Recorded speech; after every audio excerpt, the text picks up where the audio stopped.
আগামী প্রজন্মকে বইমুখী বা সাহিত্যমুখী করে তোলার প্রচেষ্টা প্রতি বছর না এই বছরও চিলড্রেন্স প্যাভিলিয়ন তুলে ধরেছে।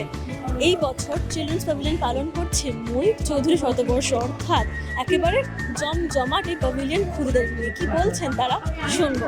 আমি ভালোবাসি হামটি ডামটি বই পড়তে। বই পড়া খুবই দরকার, কারণ বই পড়ার মধ্য দিয়ে জ্ঞান অর্জন হয়।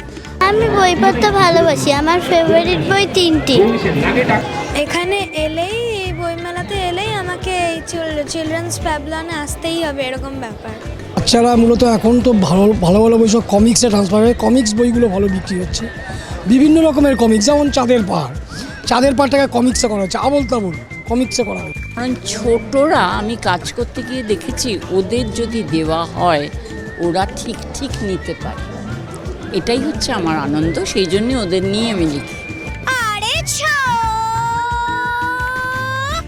जंतर मंतर सात समुंदर पेट अंदर बड़ा बंदर इकड़ी मिकड़ी छूछ संदर जो जीता है वही सिकंदर खेला होबे भिलकी होबे सो बबूड़ा पैसा दीबे लाश दिखाबे चमेली लाश दिखाबे आड़े छो প্ল্যাটফর্মে ঢোকার মুখে এইভাবেই লোক ডাকছিল ছেলেটা।